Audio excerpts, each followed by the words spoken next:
Hello guys, mystery on facts में आपका स्वागत है। जैसा कि दोस्तों आप जानते हैं, हमारे इस चैनल मिस्ट्री ऑन फैक्ट्स में मिस्ट्री और फैक्ट से संबंधित वीडियो डाली जाती है।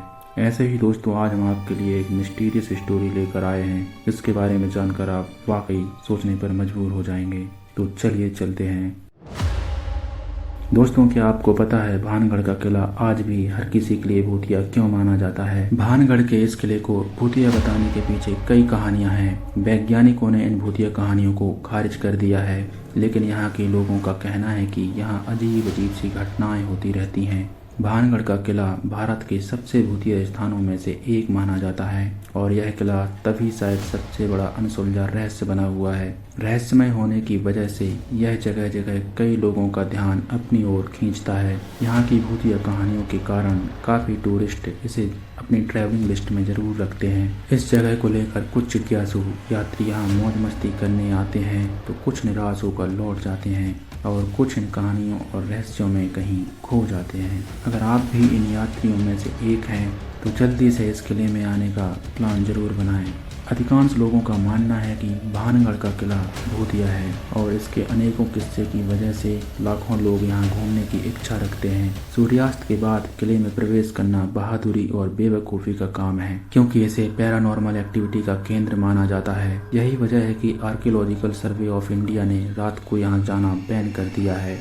दोस्तों, आपको मालूम हो कि भानगढ़ का किला राजस्थान के अलवर जिले में सरिस्का राष्ट्रीय उद्यान के पास है। देखने में बेहद ही सुंदर इस किले को साल 1583 में आमेर के एक राजा भगवंत दास ने बनवाया था। इसके भूतिया होने के पीछे तो वैसे बहुत सारी कहानियां हैं, लेकिन एक कहानी सबसे ज्यादा लोकप्रिय है और वो कहानी है राजकुमारी रत्नावती की, जो बहुत ज्यादा सुंदर थी। वो भानगढ़ की राजकुमारी थी और उनकी सुंदरता के चर्चे दूर दूर तक होते थे। उनके विवाह करने के लिए कई राजा महाराजा आतुर थे। उनके स्वयंवर की तैयारी ही चल रही थी कि इसी बीच एक तांत्रिक सिंधिया की बुरी नजर रत्नावती पर पड़ गई। वो उन्हें पाने के लिए पागल हो गया और उसने सोचा कि वो अपने मंत्र तंत्र से राजकुमारी को अपने वश में कर लेगा, और यही सोचकर उसने राजकुमारी का पीछा करना शुरू कर दिया और एक दिन उसे अपना काला जादू करने का मौका मिल गया। दरअसल रत्नावती एक दिन अपने सखियों और दासी के साथ बाजार में अपने लिए इत्र खरीदने गई थी। तांत्रिक भी उनके पीछे पीछे इत्र की दुकान पर पहुंच गया। उसने मौका देखकर इत्र की शीशी पर काला जादू कर दिया और वहीं दुकान के पास वाली पहाड़ी में छिप गया। लेकिन रत्नावती बहुत ही होशियार थी। उन्होंने जैसे ही इत्र की शीशी उठाई, उन्हें एहसास हो गया कि कुछ गड़बड़ है और शायद इस पर काला जादू किया गया है, और इसीलिए ही उन्होंने उस शीशी को पहाड़ी की तरफ फेंक दिया और वह शीशी किसी बड़े पत्थर से जा टकरा कर टूट गई और पत्थर में इत्र लग गया। जादू के मुताबिक वह पत्थर तांत्रिक का दीवाना हो गया और उसे अपनी चपेट में ले लिया, जिससे तांत्रिक की मौत हो गई। उसने मरने से पहले तड़पते हुए श्राप दिया कि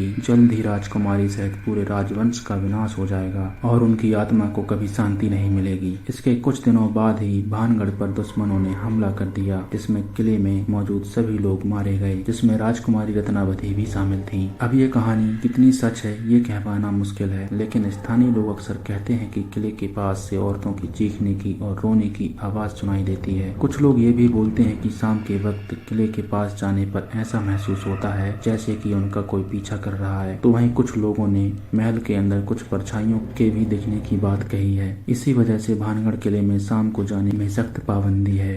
दोस्तों, इस भूतिया किले के बारे में आपकी क्या राय है? कमेंट सेक्शन में जरूर बताएं। फिलहाल आज के लिए इतना ही, मिलते हैं किसी अन्य एपिसोड में। तब तक के लिए बाय बाय।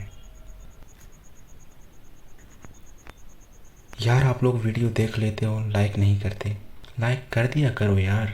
वो कहते हैं ना, ऑडियंस भगवान होती है, तो प्लीज़ वीडियो लाइक कर दिया करो।